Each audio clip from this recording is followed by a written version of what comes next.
안녕하세요. 책한민국입니다. 오늘 소개할 책의 제목은 지방이 범인입니다. 지은이는 콜드웰 에셀스틴, 옮긴 이는 강신원, 출판사는 사이먼 북스입니다. 책값은 15,000원, 312쪽, 초판 1쇄는 2015년 4월 15일, 개정판 3쇄는 2019년 12월 1일입니다. 저자 소개를 읽겠습니다. 지은이 콜드웰 에셀스틴, 의사가 된 후 15년 동안 각종 수술을 시행하며 미국에서 일반 외과 분야 최고의 수입을 올리는 의사가 되었다. 그러나 의사인 아버지는 42세에 역시 의사인 장인어른은 52세에 심장마비에 걸리는 것을 목격했다. 여러 번의 수술에도 불구하고 그들 모두 젊은 나이에 심장질환으로 사망하자 돈 버는 의사를 포기하고 환자를 살리는 의사가 되기로 결심한다. 약물과 수술로는 병을 고칠 수 없고 병을 악화시킨다는 것을 깨닫고 음식으로만 병을 치료하는 양심 의사의 길로 들어선다. 1985년부터 세계 최고의 심장센터인 클리블랜드 클리닉에서 새로운 실험을 시작했다. 죽음에 임박한 관상동맥질환 말기 환자 18명을 설득해서 지방이 없는 채식 프로그램을 12년 동안 진행했고 끝까지 참여한 환자 모두를 죽음에서 부활시킨다. 그 이후로도 이들에게 단 한 건의 관상동맥 질환도 발생하지 않았다. 12년은 이 분야 최장기 실험으로 의학 역사에 기록된다. 그 이후에 햄버거 광으로 유명한 클린턴 전 대통령을 설득, 채식을 실시하게 하여 체중 15kg을 감량시켰다. 심장에 문제가 있어 여러 번의 스텐트 시술과 바이패스 시술을 받은 클린턴을 심장병으로부터 완전히 회복시켜 뉴욕타임스에 대대적인 기사가 실리면서 전 세계인을 놀라게 했다. 올림픽 조정 경기에서 금메달을 받았고 베트남전에 참전하여 청동훈장을 받았다. 예일대 졸업, 미국 내분비 외과협회 회장을 역임했으며 벤자민 스포크 어워드 최초 수상자이다. 먹는 것을 바꾸는 것이 난치병의 해결책이다. 미국에서 가장 많은 사망 원인은 심장혈관병, 즉 심근경색이다. 한국도 비슷한 상황이다. 한국에서 심장혈관병으로 사망하는 사람이 두 번째로 많다. 고기, 생선, 계란, 우유를 완전히 금하고 현미, 채소, 과일만 먹으면 심장혈관병으로부터 자유로워진다. 저자가 이 책에서 자세히 설명할 치료법은 저지방 자연식물식이다. 고기, 닭가슴살, 생선, 어패류, 계란, 우유 및 유제품, 모든 종류의 식용유 등을 먹지 말라는 것이다. 지금 당장 이대로 실천할 수 있다면 바로 이 책을 덮어도 좋다. 고지방 옹호론자들의 말로가 얼마나 처참했는지 한번 살펴보기로 하자. 당신은 황제 다이어트라는 말을 들어봤을 것이다. 고기와 지방과 채소를 많이 먹고 탄수화물을 제한하는 식사법이다. 1972년 로버트 애킨스 박사가 다이어트 혁명이라는 책을 내면서 시작되었다. 수도 없이 많은 미국인들이 그의 다이어트를 추종했다. 그런데 2002년 4월 애킨스는 첫 번째 심장마비를 겪는다. 그는 독자들에게 동맥경화가 아니었다고 주장했다. 그러나 그는 1년 후 다시 뉴욕 맨하튼에서 걷다가 넘어지면서 머리를 다치고 수술 후유증으로 사망하게 된다. 검시관은 고혈압을 앓고 있던 애킨스가 심장마비를 겪었고 신부전 직전이었다고 발표했다. 심장마비로 넘어져 머리를 다친 것이 사망 원인이었다는 것이다. 사망 전 애킨스의 몸무게는 120kg에 달했다. 하지만 애킨스를 지지하는 사람들은 심장마비가 겨우 딱 한 번뿐이었다고 주장했다. 그러나 그것도 결국 거짓말로 판명되었다. 이후 스티븐 번스 박사도 같은 맥락의 책을 썼다. 탄수화물이 모든 문제의 원인이고 지방을 먹어야 심장병을 예방할 수 있다고 주장했다. 그는 2004년 42세의 나이에 갑자기 뇌졸중으로 사망했다. 중국계 미국인이자 마취과 의사인 로버트 수 박사도 있다. 그는 2009년 탄수화물이 당신을 죽인다라는 책을 발간했지만 2013년 동맥경화로 인해 71세에 사망했다. 세스 로버츠 박사는 의사가 아니었다. 그는 버클리 대학의 심리학과 교수였다. 고지방 다이어트 옹호자였던 세스 로버츠 박사는 엄청난 양의 포화지방을 먹기 시작했고 2014년 61세의 나이로 산책 중 쓰러지면서 사망하게 된다. 사인은 폐쇄 관상동맥 질환, 심장 비대증이었다. 위에 열거한 모든 사람들은 혈관 질환으로 사망했다. 고기와 지방을 먹어야 살이 빠지고 건강해진다던 그들 모두 심장마비와 같은 혈관 질환으로 사망했다. 내 프로그램에 아주 간단한 규칙을 말해보겠다. 1. 생선 및 고기는 어떤 것도 먹지 말아야 한다. 2. 우유 및 우유로 만든 어떤 제품도 먹지 말아야 한다. 3. 어떤 종류의 기름도 먹지 말아야 한다.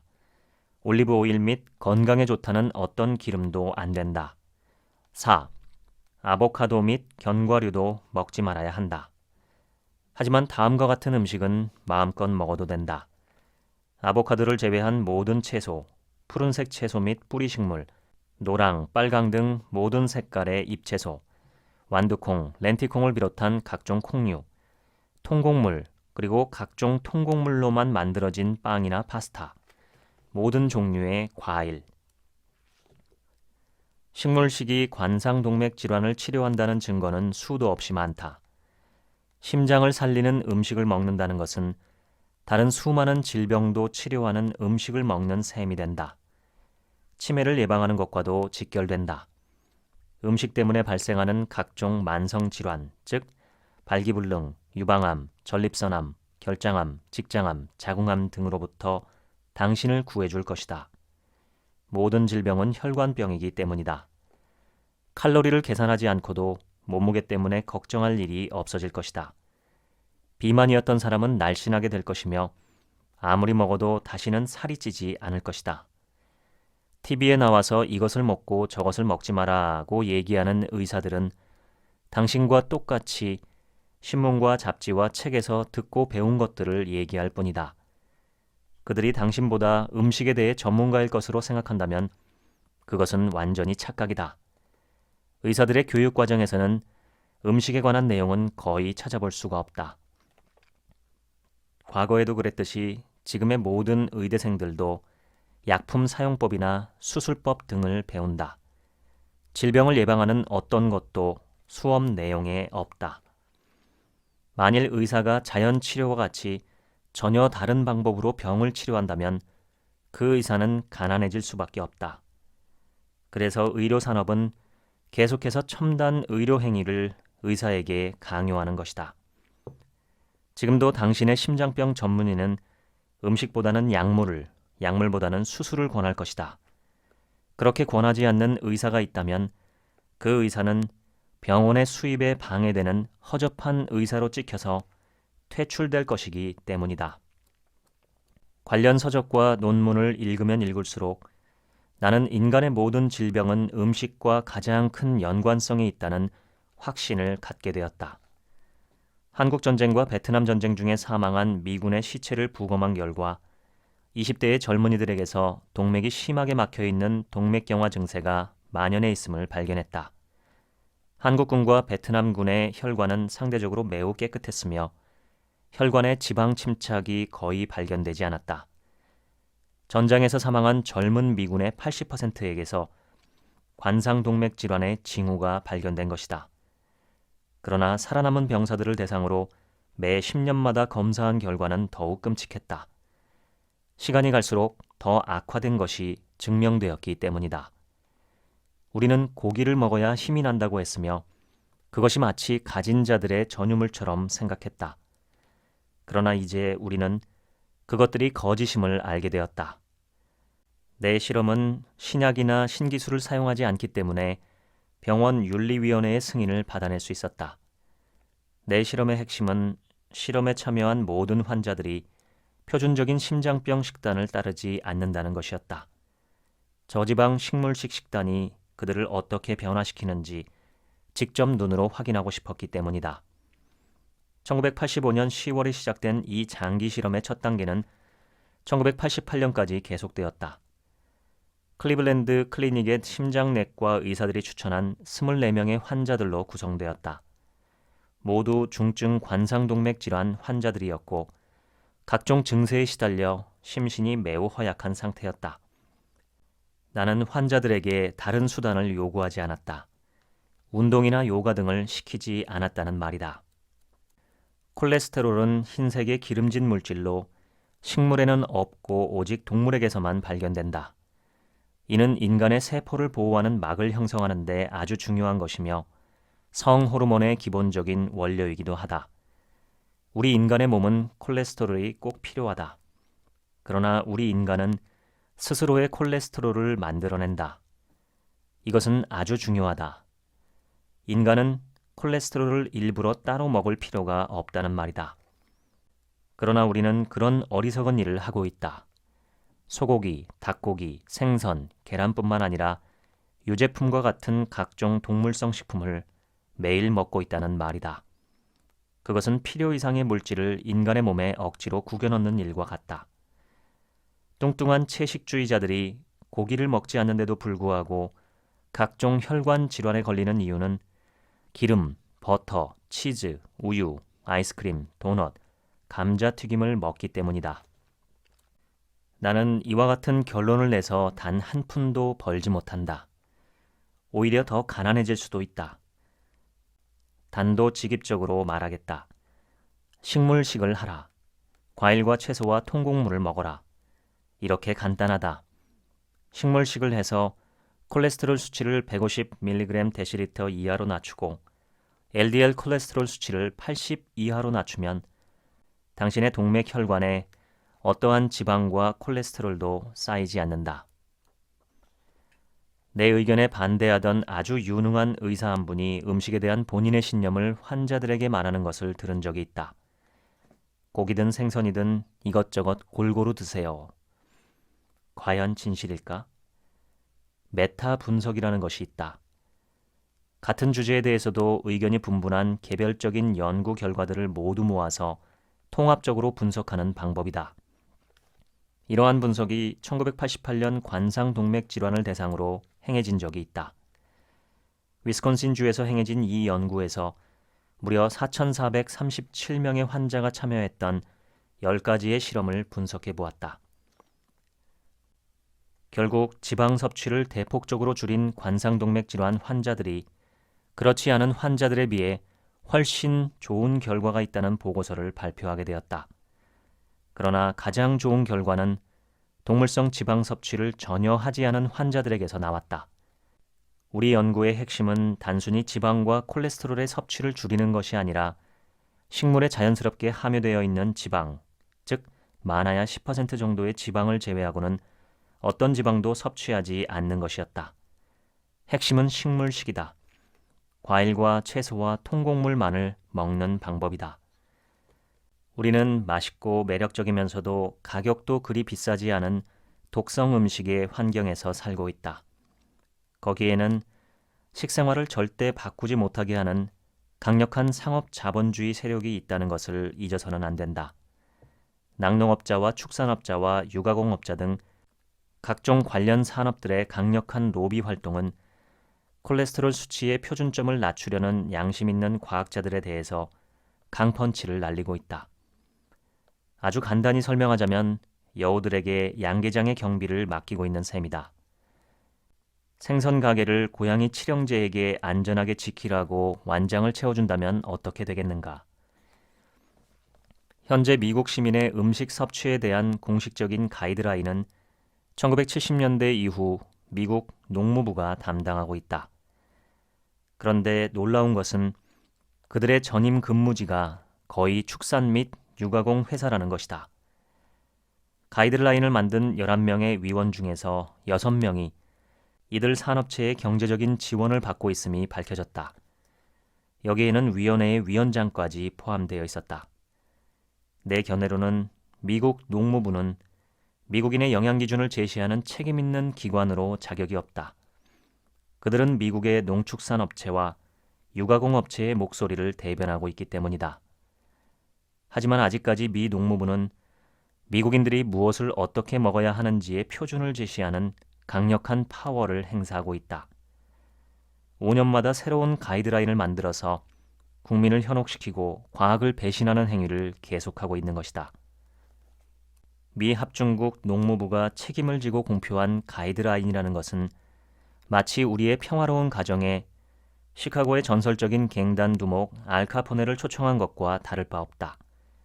굳이 다른 점을 말하자면 알카포네는 한 번에 기관총을 난사한다는 것이고 미 농무부의 가이드라인은 서서히 사랑하는 가족을 한 명씩 사라지게 한다는 것일 뿐이다. 이것은 완전히 잘못되었다. 우리는 그들에게 무엇이 살을 빼고 건강을 회복할 수 있는 일인지 솔직하게 말해야 한다. 1991년에 나는 미국 내 유명 인사들을 대상으로 세미나를 개최했다. 심장의학, 영양학, 병리학, 소아의학, 전염병학, 공공의료 부문에서 최고의 전문가들을 초빙한 세미나였다. 세미나가 끝난 후 나는 참석한 과학자 13명 중에서 10명의 서명을 받아 요약 내용을 준비했다. 아래에 공개하는 4개의 짧은 문장들은 우리 과학자들의 강력한 입장을 대변한다. 1. 현재 미국 연방정부와 건강 관련 단체들이 제시한 가이드라인은 혈관 질환을 치료하거나 예방하는 최적의 기준점을 제시하지 못한다. 오히려 이 가이드라인은 질병의 발생률을 높일 뿐이다. 2. 동맥경화를 줄이는 가장 효과적인 음식 습관은 통곡물과 뿌리식물과 채소와 과일 등을 주로 하는 식물식으로서 이렇게만 해도 지방 함량은 10에서 15%를 충족시킨다. 이러한 음식 습관은 유방 및 전립선, 그리고 결장이나 자궁에 종양이 자라는 것을 방지할 수 있다. 비타민과 미네랄이 알맞게 함유되어 있기만 하면 이러한 음식 습관이 부정적인 결과를 가져온다는 보고서는 어디에서도 찾을 수 없다. 3. 어린이와 청소년들에게는 초기의 음식 습관 및 영양이 매우 중요하다. 모든 학교는 아주 중요한 리더십을 발휘해야 한다. 4. 공공이익을 위한 어떤 기준점을 설정할 때 막연한 추정치를 내놓음으로써 추천의 정확성을 떨어뜨려서는 절대 안 된다. 우리는 누구든지 살을 뺄 수 있고 질병을 스스로 치료할 수 있다. 평생 어떠한 질병도 미리 예방할 수 있다. 인간이 왜 살이 찌는지 생각해보자. 섭취한 음식에 독성물이 있으면 간에서 1차로 걸러진다. 걸러지지 못한 독성 물질은 신장으로 보내 여과 시스템을 통해 제거한다. 배출하지 못한 독소는 체내에 그대로 남을 수밖에 없다.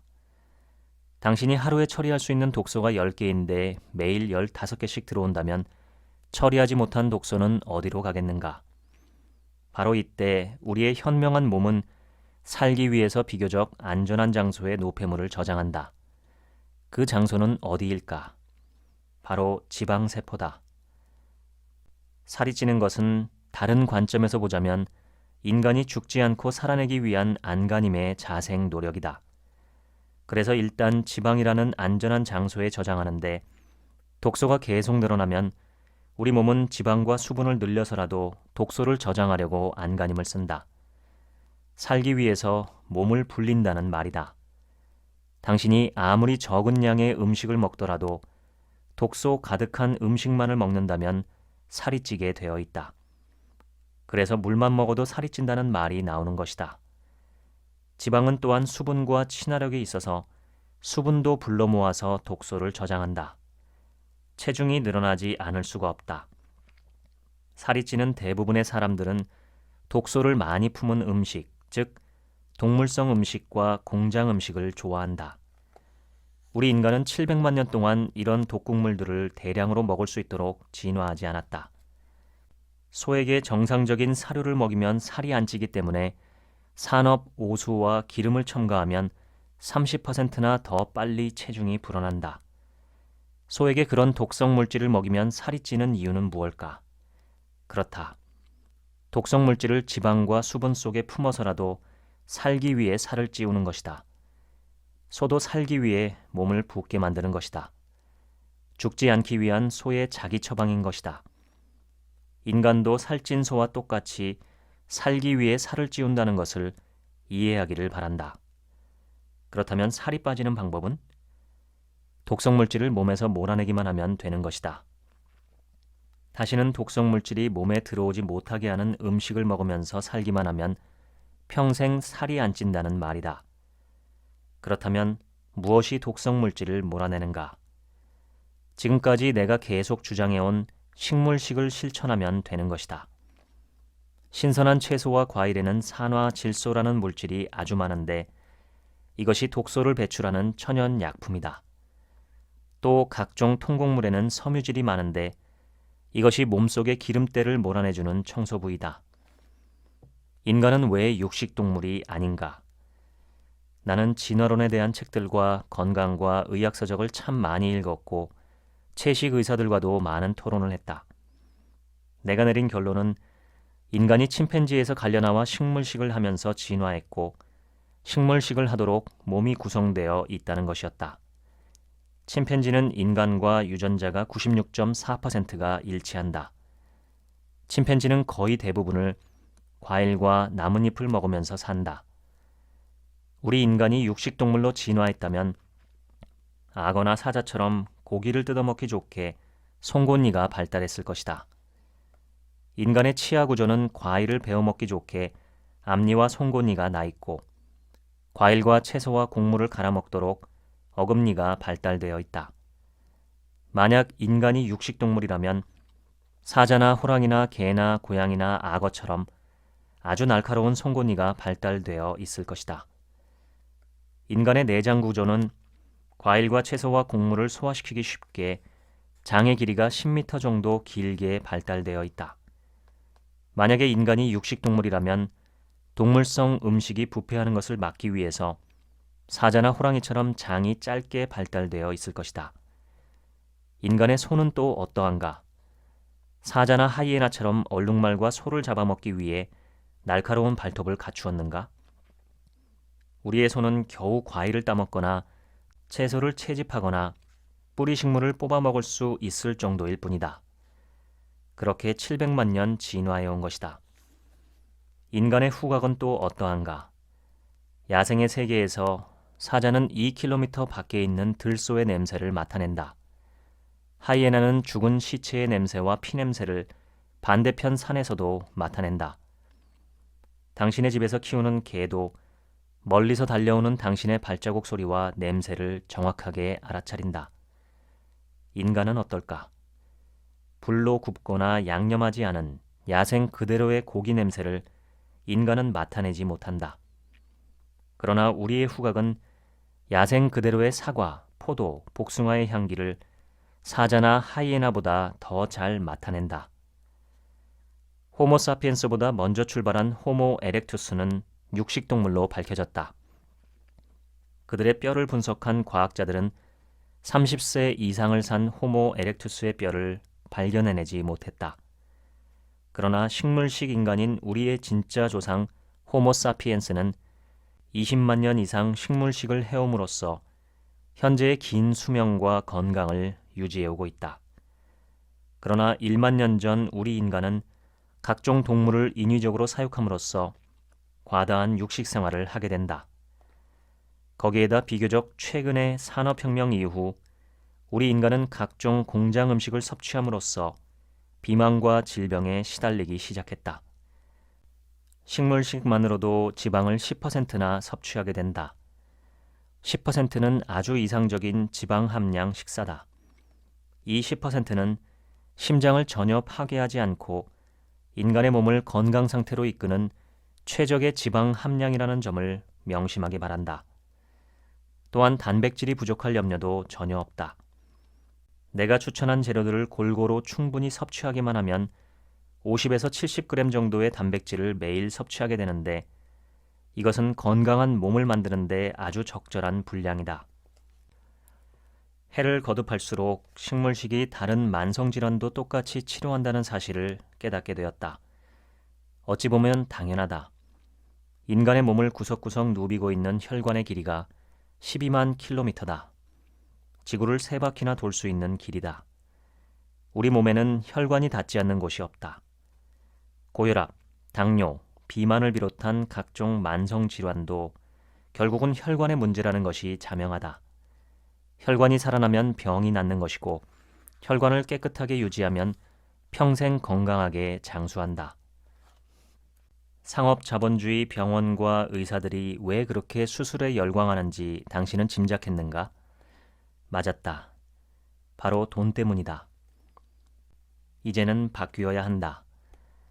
인간의 병을 치료한다는 의사로서의 내 양심은 지금 시험대에 서 있다.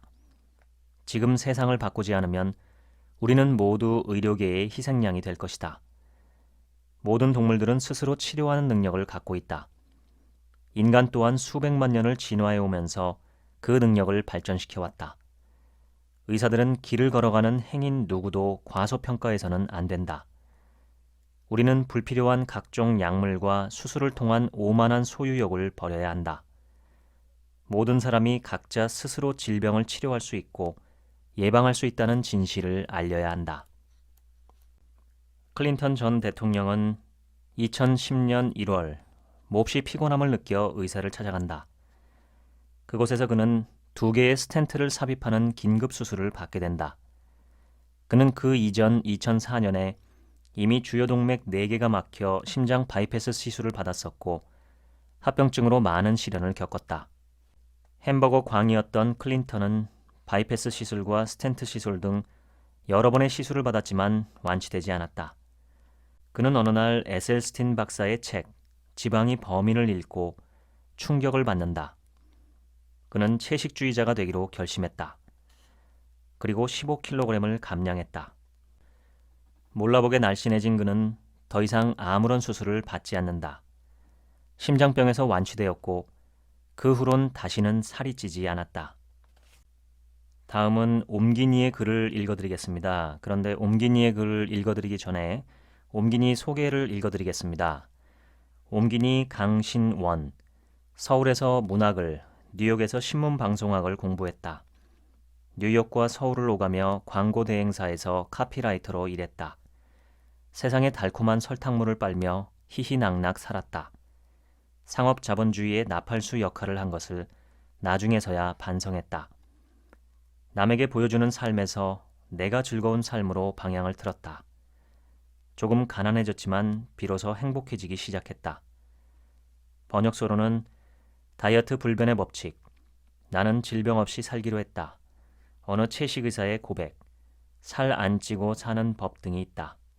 옴기니의 말이 한 2페이지 정도 되는데 제가 처음부터 끝까지 다 읽어보겠습니다. 나는 10여 년 전 설거지를 하면서 깨달음 하나를 얻었다. 나는 그 당시 세상에 달콤한 설탕물을 빨다가 돌아와 자진해서 단순한 삶과 식물식을 실천하기 시작할 때였다. 친구가 놀러왔고 친구의 성화에 못 이겨 어쩔 수 없이 고기를 구워 먹었다.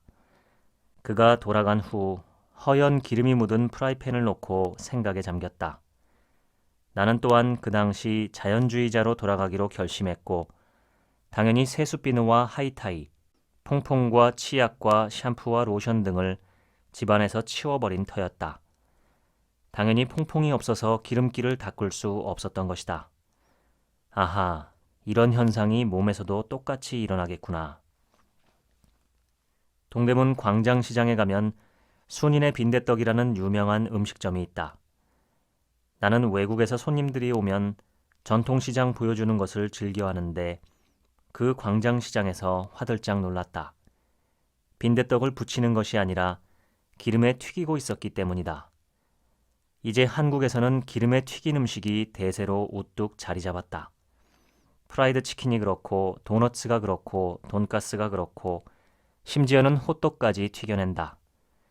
우리의 삶 자체가 기름 범벅이 되어 살고 있는 셈이다. 사람들은 식물식을 하면 사회생활이 불편하다고 말한다. 고기도 먹어야 하고 동료들과 어울려야 승진도 하고 돈도 벌어야 하기 때문이다. 그러나 나는 절대 불편할 일 없다고 단언한다. 쑥스럽지만 내 얘기를 해보자. 나는 오랫동안 아침을 안 먹고 점심은 과일만 먹고 저녁은 현미채식을 해오고 있다. 공복 상태를 오래 유지하면 소화력이 강해진다. 일단 돈이 안 들어 좋고 무엇을 먹을까 염려하지 않아서 좋다. 또한 친구들과의 술자리에 가기를 좋아한다. 고깃집에 가면 평소에 집에서 먹기 힘든 채소들이 가득하기 때문이다. 상추쌈이나 양파나 파무침을 몇 번씩 죄송한 표정을 지어가면서 시켜 먹는다. 고깃집은 정말이지 채식주의를 실천하기에 완벽한 장소다.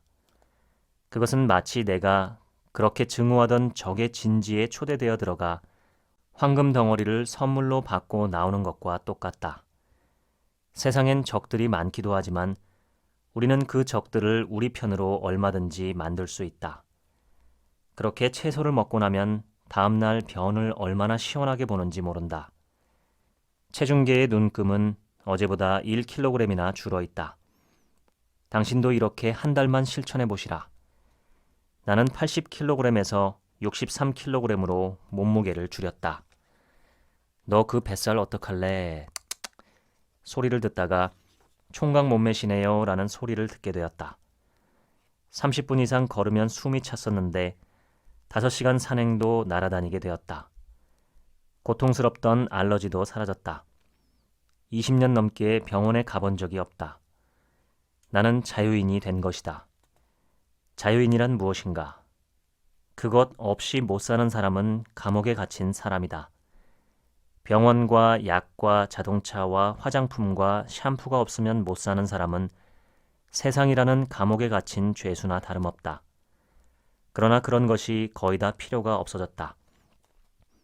소년이 강가에서 손으로 물을 떠먹는 모습을 보고 집에 있는 컵을 내다버렸다던 디오게네스처럼 자유인이 되었다. 조금 가난해졌지만 단순해졌고 비로소 행복해지기 시작했다. 음식을 바꾸면 몸이 바뀌고 생활이 바뀌고 영혼까지 바뀐다. 많은 채식인들처럼 나 또한 그 살아있는 증거가 되었다. 우리 인간은 700만 년 동안 진화해 오면서 항상 굶주렸다. 우리 몸에는 기아 유전자가 형성되어 있다. 그래서 지방이 몸에 들어오면 재빨리 저장해서 만약에 올지 모를 기아 상태를 대비해 왔다. 음식은 항상 부족했고 그 부족한 음식에 맞게 인류의 몸이 진화해 온 것이다. 진화 생물학자들에 의하면 우리 인류의 조상인 호모사피엔스는 하루에 겨우 한 끼, 많아야 2끼 정도를 먹었으며 기껏해야 한 달에 한두 번 정도 육식을 했다고 한다. 멀리 갈 필요도 없다. 1980년대까지만 해도 부자들을 제외하고 일반적인 한국인은 한 달에 한두 번이나 고기를 먹었을까? 그러나 세상이 달라지고 각종 가짜 기름과 공장식 육류가 쏟아져 나오면서 우리의 몸을 퉁퉁 붓게 했고 병의 종류를 늘렸다. 그러던 중 나는 내 절친한 친구의 사망 소식을 듣게 되었다. 그는 어릴 적 한 동네에 살았고 중고등학교 6년 동안 동창이었다. 나는 그런 것은 왜 그러냐 하고 선생님께 질문을 하는 반골 기질의 학생이었지만 그는 품행이 단정한 모범생이었다. 당연히 선생님은 나보다 그를 좋아했다. 그의 성적은 S대에 들어갈 수 있었지만 데모하는 대학을 피해야 한다는 아버님의 준엄한 명령을 거스르지 않고 다른 명문대로 진학했다. 졸업 후 취직을 해야 했지만 교환교수로 가는 아버님을 따라 미국에서 대학원을 다녔다. 미국에서 돌아와 대기업에 입사했고 외국계 투자회사를 다니며 승진을 거듭했다. 아름다운 아내를 얻었고 부러워할 것 없는 인생이었다.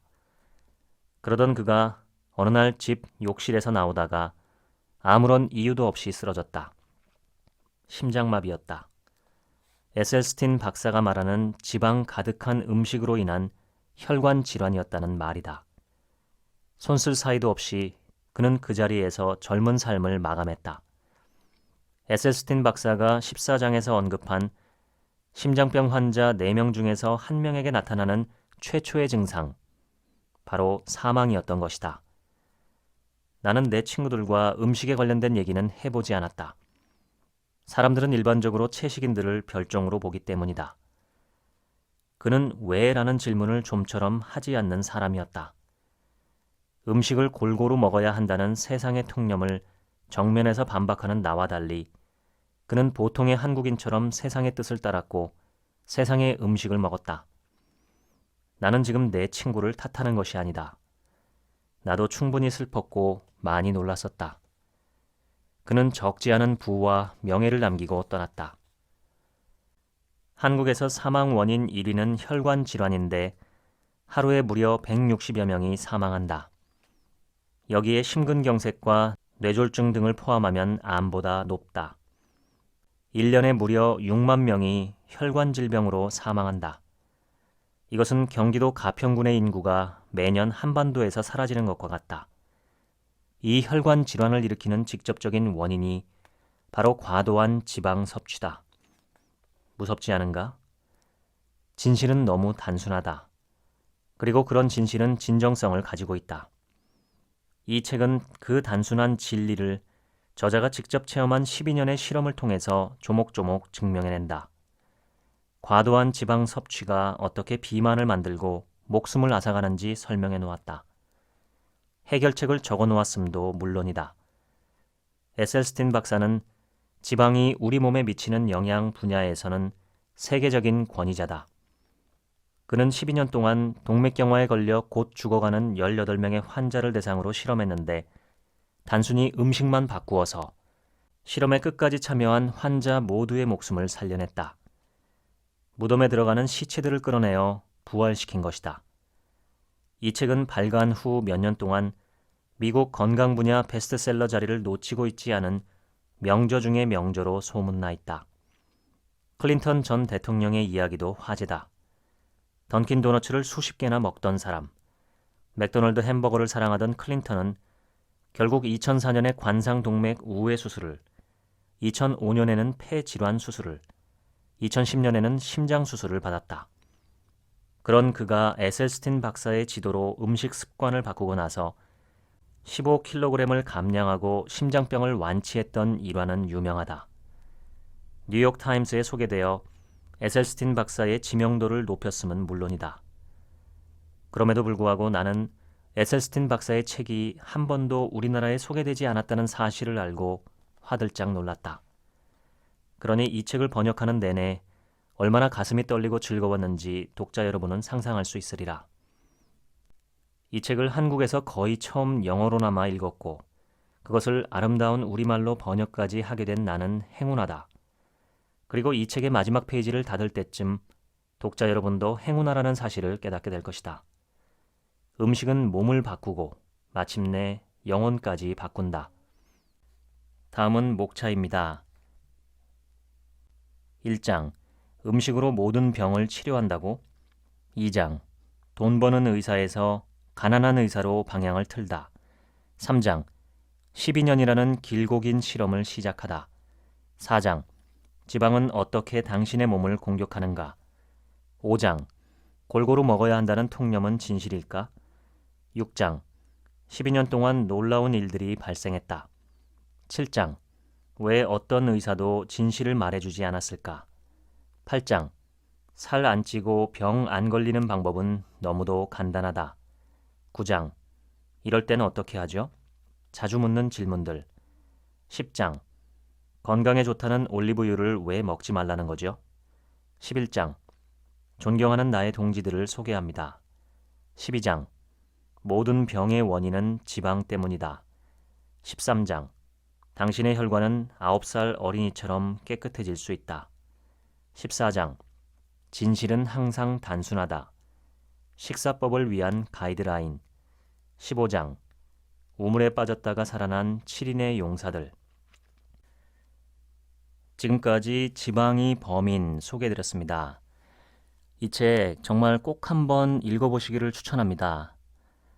제가 어제 세 식구 같이 장모님 댁에 방문을 했습니다. 이사를 하셔서 그 이사하신 집에 처음 방문을 했는데 점심 식사로 장모님이 준비해 주신 것이 목살과 삼겹살입니다. 저희 아들이 목살과 삼겹살을 좋아하거든요. 근데 저는 어제 그 고기를 제가 다 구웠습니다만 목살 정말 엄지손톱만한 작은 목살 하나만 딱 먹었습니다. 나머지는 밥하고 그냥 나물 반찬들, 그 다음에 오이, 당근 썰어 놓으신 거 그거 위주로 먹었고요. 제가 지금 현미식, 과일식, 채소식 위주로 먹은 지가 거의 반년이 돼 가는데 정말 몸이 가벼워지고 머리가 맑아지고 무엇보다 마음이 차분해지는 것을 느낍니다. 육식만 딱 끊어도 방귀 냄새가 100% 사라지는 것을 아마 경험할 수 있고 또 대변에서 냄새가 나던 것이 거의 100%다 사라집니다. 저는 건강 관련 서적을 읽으면 거의 항상 제 몸으로 실험을 해봅니다. 그런데 육식을 끊고 과일식, 채소식, 현미식 위주로 했을 때 정말 지금까지 후회가 없었고 아주 좋았습니다. 기운이 떨어지지도 않고 저를 보는 다른 사람들이 점점 젊어진다고 하고 얼굴이 좋아졌다고 하고 살은 점점 빠지고 있고 그렇습니다. 이 책 꼭 한번 읽어보시기를 강력하게 추천합니다. 감사합니다.